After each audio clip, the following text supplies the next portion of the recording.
سے عصر کی نماز بھی پابندی سے ہوتے ہیں، مغرب بھی پابندی سے ہوتے ہیں، حالانکہ سارا کر کے جس ملک کو ضرورت ہوگی اس چیز کی کہ اس کو پانی کی بھی ضرورت ہے، کھانے کی بھی ضرورت ہے تاکہ اسے قوت مل سکے، لیکن اس کے باوجود بھی ہماری وہ نماز مغرب قضا نہیں ہوتی تھی، پھر بھی افطار کے بعد فوراً مسجد میں پہنچ جاتے تھے۔ مسجد میں ایسا لگتا تھا کہ مغرب کی نماز نہیں بلکہ نماز جمعہ میں جیسا اجتماع ہوتا تھا۔ یہ ساری چیزیں چلتے رہتے، نماز عشاء جو سب سے زیادہ تھکا ہارا بندہ سارا دن کا کام جاب پہ سمجھتا، جاب پر کے 9 گھنٹے کی ڈیوٹی کرنے آیا ہوا اور بازار کے اندر کام کرنے والا سارا دن کا کام کرتے کرتے تھک جاتا ہے، لیکن عشاء کی نماز وہ بھی فکر کرتے وہ بھی مکمل کرتا تھا اور اس کے علاوہ 20 رکعت نماز بھی پڑھتا تھا، مگر پھر بھی خوش نکلتا تھا، کہتا تھا اللہ تعالیٰ لاکھ شکر ہے کہ تو نے مجھے یہ توفیق دی ہے کہ میں تیری بارگاہ میں حاضر بھی ہوا، نمازیں بھی ادا کی اور ایسے میں عبادت بھی کرنے جا رہا ہوں، تیرے حبیب کا وہ حکم مان کر جا رہا ہوں جس میں تیرے حبیب نے فرمایا ہے من کان رمضان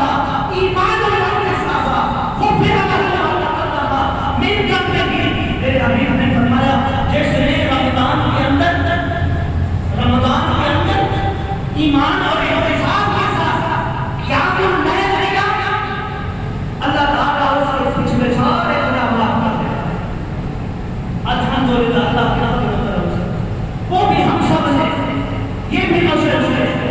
اللہ کی رحمت میں یہ بھی مزے ملے، پھر سب کے سب اللہ کی خاص عنایت سے وہ وقت جس وقت میں اللہ کے حبیب نے بڑی خاص طور پر فرمایا ہے، اور وہ نماز جو میرے آقا پر فرض تھی میرے آقا کی ذات پر، نماز تہجد، اللہ تعالیٰ نے قرآن کریم کے اندر ارشاد فرمایا یا ایھا المزمل قم اللیل الا قلیلا نصفہ او انقص قلیلا او زد علیہ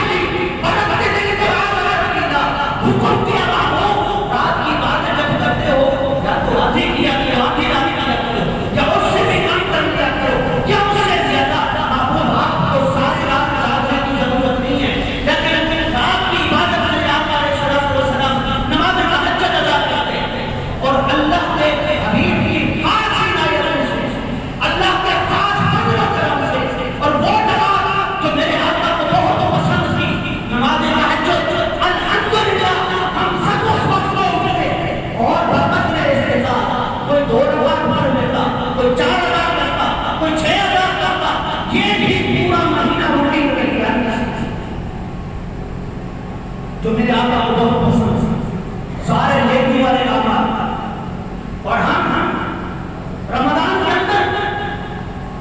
اگر ہم سے کوئی آقا اٹھتا، آقا کوئی بات کرتا تو ہم اس کو یہ بھی بتاتے اے سامنے والے، اے لڑنے والے، کیا تمہیں پتا نہیں ہے کہ ہم رمضان کے اندر ہیں؟ میں آقا کا حکم مان کر، اللہ کا حکم مان کر جب میں حلال چیزوں کو ترک کر رہا ہوں، غصہ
جتنے بھی انبیاء کرام علیہ السلام تشریف لائے ان کی سنت بھی ہے اور صالحین کی بھی سنت ہے. یہی وجہ ہے کہ ان لوگوں نے جو مراتب حاصل کیے، صالحین نے جو مراتب حاصل کیے ہیں وہ اس بنیاد پر حاصل کیے ہیں کہ ان کا عمل مستقل ہو گیا. جو کام کیا مستقل ہو گیا. یہ نہیں صدقات کی باری ہے ایک دفعہ تو پتہ چلا جذبات میں پتہ چلا اچھا خاصا خرچ کر دیا. پھر 2 مہینے کی خرچ ہوئی، پھر کوئی صدقہ خیرات نہیں، پھر کچھ بھی نہیں. صدقہ تو خیرات کہ میں اور آپ جو کرتے ہیں ان کا ثواب ہمیں کب ملتا ہے؟ غور کیجیے، ان کا ثواب ہمیں کب ملتا ہے؟ یاد رکھیے، ہمیں ان کا ثواب تب ملتا ہے جب ہم نے فرض ادا کیا ہوگا. ایک اس کے اوپر زکات فرض ہے، زکات فرض ہے، مگر وہ زکات ادا نہیں کرتا، زکات نہیں ادا کرتا. ہاں وہ باقی دوسرے کاموں میں لگاؤ. صدقات و خیرات کسے کہتے ہیں؟ اگر ہم آسان لفظوں میں سمجھیں تاکہ آج کا نوجوان اس کو بھی سمجھ آ جائے، زکات یہ جو صدقات ہے اس کو آپ یوں سمجھیے جیسے آپ اپنی جاب کے اندر اوور ٹائم لگاتے ہیں. اوور ٹائم لگاتے ہیں. اب ایک بندہ جاب کر رہا ہے 9 گھنٹے، 9 گھنٹے میں جاب کرنے کے بعد اس کے بعد اس کی کمپنی نے کہا بھائی اس کے 9 گھنٹے کے بعد اگر آپ اوور ٹائم لگائیں گے تو ہم آپ کو سیلری ہر گھنٹے کی ڈبل دیں گے. اگر آپ کی 1000 کا گھنٹہ بنتی تھی تو آپ اوور ٹائم میں آپ کو 2000 کا گھنٹہ ملے گا. اب 2 گھنٹے لگا رہے، 3 گھنٹے لگا رہے، 4 گھنٹے لگا رہے، اس حساب سے آپ کو سیلری ملے گی. اب ایک بندہ اپنی جاب کمپلیٹ ہی نہیں کر رہا، جو چیز فرض ہے اس پر وہ کر ہی نہیں رہا، اس کے بعد وہ کہتا ہے کہ نہیں مجھے اوور ٹائم. آج کی دنیا کے جو لوگ ہیں، بندہ کسی فرم میں چلا جائے، جا کر کہے میں آپ کے پاس جاب تو نہیں کروں گا، ہاں مجھے آپ کے اوور ٹائم پہ رکھ لیجیے، مجھے اوور ٹائم پہ رکھ لیجیے کہ یہ جو 1 گھنٹے میں پیسے 1 گھنٹے میں 2 گھنٹے میں پیسے ملتے ہیں مجھے دیتے جائیے. سامنے کمپنی والے اس کو سلامہ کہہ کر رخصت کر دیتے ہیں، کہیں اپنا راستہ دیکھیے کہیں اور جائیے. کیونکہ یہ جو ہم کسی کو دیتے ہیں اس بندے کو دیتے ہیں جو 9 گھنٹے ہمارے پاس ڈیوٹی کر چکا ہے، اپنی ڈیوٹی مکمل کرنے کے بعد اب اس کا حق ہے کہ وہ ٹائم کرنا چاہتا ہے تو اس کو ڈبل ملے گا. لیکن ہم کیا کہتے ہیں؟ ہم کہتے ہیں کہ میں فرض نہیں ادا کرتا، زکات نہیں ادا کرنا، ہاں صدقات و خیرات کرنے ہیں. اس لیے سمجھ رہے ہیں زکات کا اگر آپ نے 2.5 روپے اگر زکات کے دیے، 2.5 روپے زکات کے دیے، اس کے مقابلے میں صدقہ آپ نے اگر 1000 روپے کیا ہے، آپ کو جو 2.5 روپے کا ثواب ملے گا 1000 روپے کا ثواب اس کا مقابلہ نہیں کرے. کیوں؟ اس کی وجہ ہے آپ صدقہ کر رہے ہیں. صدقے کے اندر یہ ہوتا ہے کہیں نہ کہیں انسان کی دلی خواہش موجود ہوتی ہے، انسان کا معاملہ موجود ہوتا ہے کہ میں کسی کو دے رہا ہوں، کہیں نہ کہیں سے نمو تو نمائے. مگر جو فرض ہے، فرض ادا کرتے ہوئے آپ کو پتہ ہے مجھے ہر صورت میں یہ کرنا ہے. جب وہ کرتے ہیں آپ کا دل مجبور بھی ہوتا ہے، دل گھٹتا بھی ہے کہ میں اتنا کر رہا ہوں، یہ کرنے کے بعد یہ ادا کر رہا ہوں، لیکن آپ کرتے ہیں. اس لیے کہا جاتا ہے جو فرض ہے اس پر زیادہ ثواب ملتا ہے بنسبت صدقے کے. ہمارے یہاں اقرار آتے ہیں، ہم فرائض سے بالکل پیچھے ہٹ جاتے ہیں. فرائض کی بات آئی ہم بالکل پیچھے ہٹ جاتے ہیں. جب صدقات کی بات آئی یا نوافل کی بات آئی یا مستحبات کی بات آئی، ہم اس کے اندر نرمے کو آ جاتے ہیں. ایک دوسرے کے ساتھ ہم بالکل اتنے ایکسٹریمزم میں چلے جاتے ہیں کہ ہم سمجھتے ہیں کہ نہیں یہ نہیں کہ تم اس میں بھی نہیں ہے. غلط ہے، ٹوٹلی رانگ ہے، بالکل غلط ہے. اگر آپ فرض پہ رہے، فرض پر ہمیشہ بھی ہے، مجھ سے آپ سے ہم سب سے سوال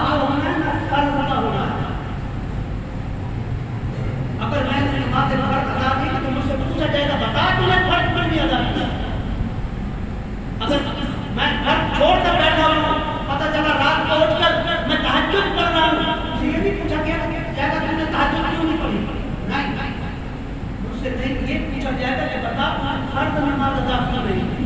مگر فرض کے اندر ہم اپنے آپ کو لے کے ہم بہت پیچھے ہیں، فرائض کے اندر کیا رمضان المبارک اب غور کیجیے گا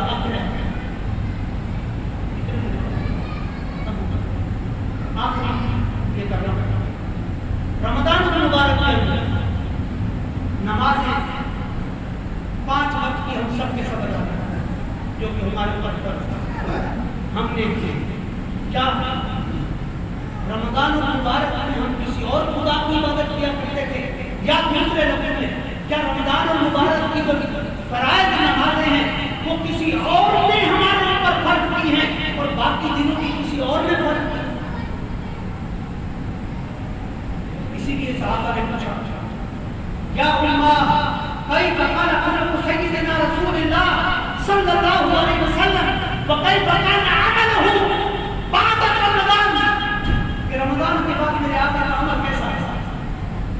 ام المؤمنین سیدہ عائشہ صدیقہ فرماتی ہیں کان عمله علی دیمۃ، میرے آقا علیہ الصلوۃ والسلام کا عمل مستقل بنیاد پر، ہم اپنا محاسبہ ہم اپنے آپ کا حدیث مبارک میرے آقا علیہ الصلوۃ والسلام نے فرمایا اگر جاننا چاہتے ہو کہ تمہارا یہ عمل اللہ کی بارگاہ میں مقبول ہوا ہے کہ نہیں، رمضان کی جو عبادتیں کر کے بیٹھے ہو تم جاننا چاہتے ہو کہ تمہاری عبادتیں قبول ہوئی ہیں کہ نہیں، میرے آقا علیہ الصلوۃ والسلام نے فرمایا رمضان کے بعد میں اپنے عمل کو دیکھو کہ جو عمل پہلے رمضان میں کر رہے تھے کیا اس پہ دوام ہے کہ نہیں ہے، اگر دوام ہے تو خوشخبری ہے تمہارے لیے، تمہارا عمل مقبول ہو گیا، اگر دوام نہیں ہے تمہارا عمل مقبول نہیں ہوگا۔ کسی اور سے پوچھنے کی کیا ہے، ہم اپنے عمل کو دیکھو رمضان میں فجر کی نماز میں پوری مسجد بھری ہوئی، ہم سب کے ساتھ کیا رمضان کے بعد بھی ایسا ہے؟ رمضان میں صدقات و خیرات ہر کوئی دھوم دھام سے کر رہا ہے، رمضان کے بعد بھی ایسا ہے، رمضان میں تہجد بھی تھی کیا رمضان کے بعد بھی ایسا ہے؟ اگر نہیں ہے تو ابھی بھی وقت ہے، ابھی بھی زندگی موجود ہے، سانسیں چل رہی ہیں، اللہ تعالیٰ فرماتے ہیں لا تقنطوا من رحمت اللہ، میری رحمت سے نا امید مت ہونا، اس لیے اب تمہارے پاس وقت ہے، رجوع کر لو، اپنے رب کی طرف آ جاؤ، اسی عمل پر آ جاؤ جو پہلے کرتے تھے، تمہیں وہ ثواب ملے گا کہ اللہ تعالیٰ تمہارے گناہوں کو بخش دے گا۔ اگر نہیں ہے ایسا، اگر ہمارا عمل رمضان کا ویسے ہی چل رہا ہے جیسے رمضان میں شوق تھا ہمیں، ویسا ابھی بھی چل رہا ہے تو خوشخبری ہے، میرے آقا نے خوشخبری دی ہے، امت کے لوگوں کو خوشخبری دی ہے، خوشخبری ہے تمہارے لیے کہ اللہ نے تمہارے عمل قبول کر لیے۔ ہم میں سے ہر بندہ اپنے آپ کو دیکھ سکے، کسی کو پوچھنے کی ضرورت نہیں ہے، یہ نہیں کہ آپ صاحب بتائیے میرے روزے قبول ہوئے کہ نہیں، میری نمازیں قبول ہوئی کہ نہیں، میں نے یہ صدقات کیے یا قبول ہوئے کہ نہیں، پوچھنے کی ضرورت نہیں ہے، اپنے عمل پر غور کرنا ہے، ہم میں سے ہر بندہ اپنے عمل پر غور کرے، اگر وہی جذبہ ہے تو مبارک اور قبول ہو گیا، اگر نہیں ہے تو پہلی فرصت میں رجوع کیجیے، کیوں؟ کیونکہ مجھے اور آپ ہم میں سے کسی کو یہ پتہ نہیں ہے کہ اس وقت اس کی زندگی کا بٹن آف ہو جائے، ہم میں سے کسی کو پتہ نہیں، ہم میں سے کوئی نہیں جانتا اس وقت کسی کی زندگی ختم ہو جائے۔ رجوع کیجیے، اللہ کی طرف لوٹیے اور اپنے عمل جو رمضان میں تھا اسی عمل کی طرف آئیے، فرائض کی پابندی کیجیے، فرائض کے بارے میں پوچھا جائے گا، زیادہ کوشش کیجیے کہ فرائض ہر صورت میں پورے ہوں، کیونکہ فرائض میں بچا بچیں، اب نفل میں آپ کا عمل تھوڑا سا ادھر ادھر ہو جاتا ہے، آپ سے نہیں سیکھا جائے گا کہ آپ نے نفلی عمل کیا کہ نہیں کیا، آپ کریں گے تو ثواب ملے گا، نہیں کریں گے تو یہ نہیں گناہ نہیں ملے گا یہ کیا کہ نہیں، اگر فرض نہ کیا پکڑ ہے شدید پکڑ، لوٹیے اپنے رب کی طرف۔ اللہ تعالیٰ نے فرمایا توبوا الی اللہ جمیعا ایھا المؤمنون لعلکم تفلحون، اللہ کی طرف لوٹو اے مومنو سارے کے سارے، لعلکم تفلحون تاکہ تم کامیاب لوگ ہو جاؤ۔ کون ہے کامیاب؟ فرمایا قد افلح المؤمنون، وہ مومن کامیاب ہے، مومن ہی کامیاب ہے۔ پھر لوٹیے ہم الحمدللہ اللہ کی مدد سے سب کے ساتھ مومن ہیں، اللہ پر ایمان رکھتے ہیں اور اس کے رسول پر ایمان رکھتے ہوئے اس کو خاتم النبیین ماننے والے ہیں، اس کی رسالت پر ایمان رکھنے والے ہیں۔ تو پھر ہمارا عمل بھی مومنوں والا ہونا چاہیے۔ اللہ تعالیٰ ہم سب کو توفیق عطا فرمائے کہ ہم اپنے فرائض پر مستقل بنیاد پر اپنے فرائض کی پابندی کرنے والے ہوں۔ اللہ تعالیٰ ہم سب کے گناہوں کو معاف فرمائے۔